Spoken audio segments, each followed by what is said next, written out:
Hi hello నమస్తే welcome back to my channel Telugu Mamata vlogs. ఈరోజు మనం చేయబోయే స్పెషల్ మరమరాల మిక్చర్. ఇది పిల్లలు ఎంతో బాగా ఇష్టపడతారు. పిల్లల స్నాక్స్లోకి చాలా బాగా యూజ్ అవుతుందండి. నేను చెప్పినట్టుగా కరెక్ట్గా చేస్తే ఇది క్రిస్పీగా 10-15 రోజుల వరకు ఉంటుంది. కాబట్టి మీరు ఖచ్చితంగా ఇది ఒకసారి ట్రై చేయండి. పిల్లలు చాలా బాగా ఇష్టపడతారు. ఇప్పుడు మనం దీని ప్రిపరేషన్ ఏంటో ఒకసారి మనం చూద్దాం. ఇది ముందుగా స్టవ్ పైన ప్యాన్ పెట్టి అది కొంచెం హీట్ అయ్యాక దాంట్లో ఈ మరమరాలను వేసుకోవాలి. ఎక్కువగా ఉంటే కొద్దిగా వేసుకోండి. ఇవి మంచిగా క్రిస్పీగా కొద్దిగా వేగాలండి. ఎందుకంటే మనము తీసుకున్నప్పుడు ఇవి మెత్తగా ఉంటాయి. ఇలా మనం వేడి చేస్తూ ఫ్రై చేస్తే ఎలా ఉంటుంది అంటే చాలా క్రిస్పీగా తయారవుతుంది. మనకు మరమరాల మిక్చర్ టేస్ట్ అనేది చాలా బాగుంటుంది. క్రిస్పీగా ఉంటేనే బాగుంటుంది. ఇది ఎలా ఉండాలి అంటే మనం చేతితో తీసుకొని ఇలా మెదిపితే మొత్తం అది పౌడర్ లాగా అయిపోవాలి. అలా వస్తే ఇక అది ఒక పక్కన పెట్టేసుకోండి ఒక ప్లేట్లోకి. తర్వాత అదే ప్యాన్లో కొద్దిగా ఆయిల్ వేసి ముందుగా పల్లీలను వేయించండి కొద్దిగా.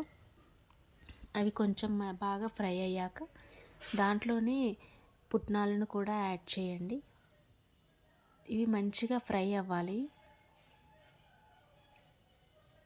కొద్దిగా బ్రౌనిష్ కలర్ రావాలి అండి. అప్పుడే మనకి దాంట్లో పోపులో వేసుకోవడానికి బాగుంటుంది. మిక్చర్లో వేసుకోవడానికి ఈ విధంగా ఫ్రై అయితే చాలు.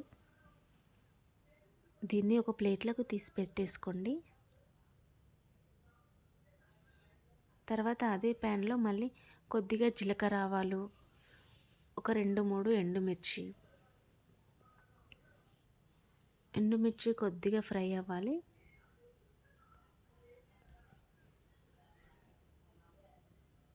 పల్లీలను మనం తర్వాత ఇందులో యాడ్ చేసుకోవాలి. ఫస్టే యాడ్ చేసుకోకూడదు, అందుకే తీసి సపరేట్గా పెట్టుకున్నాము.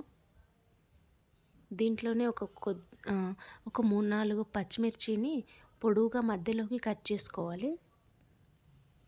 ఇవన్నీ క్రిస్పీగా ఫ్రై అవ్వాలండి. అప్పుడే మనకి మిక్చర్లో తినడానికి చాలా బాగుంటుంది.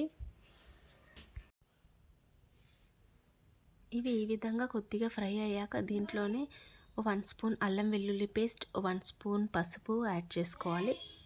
ఇది కొద్దిగా కలిపి దీంట్లోనే కరివేపాకు వేసుకోవాలండి. 1 కప్పు వరకు వేసుకోవాలి. ఎందుకంటే మనకు మిక్చర్లో అక్కడక్కడ కరకరలాడుతూ కరివేపాకు తగిలితే చాలా బాగుంటుంది. కరివేపాకు కూడా కొద్దిగా ఫ్రై అయ్యాక దీంట్లోనే ఒక 1/2 స్పూన్ కారం, తగినంత సాల్ట్ వేసి ఫ్రై చేసుకోవాలి. దాంట్లోనే కొద్దిగా ధనియా పౌడర్ కూడా యాడ్ చేసుకోవాలి. ఇవి కొద్దిగా ఫ్రై అయ్యాక మనం ముందుగా ఫ్రై చేసి పెట్టుకున్న పల్లీలు, పుట్నాలను కూడా యాడ్ చేసి ఒక 2 మినిట్స్ ఫ్రై చేయాలి. ఇక అంతేనండి. ఈ విధంగా ఇవి ఫ్రై అయ్యాక స్టవ్ ఆఫ్ చేసుకోవాలి. దీన్ని మనం వేయించిన మరమరాల్లో వేసి పూర్తిగా కలిసే వరకు కలుపుకోవాలి. మనకు మరమరాలు అనేది ఈ కలర్లో వస్తుందండి. కలిపితే చూడడానికి చాలా బాగుంటుంది. టేస్ట్ కూడా క్రిస్పీగా చాలా బాగా ఉంటుంది. పిల్లలు చాలా ఇష్టపడతారు. కాబట్టి ఇది మీరు ఖచ్చితంగా ఒకసారి ట్రై చేయండి. చూడండి, చూడడానికి ఎంత బాగుంది అసలు. ఓకే అండి, లైక్ చేయండి, షేర్ చేయండి, కామెంట్ చేయండి. సబ్స్క్రైబ్ చేసుకోవడం మాత్రం మర్చిపోవద్దు. Okay then bye.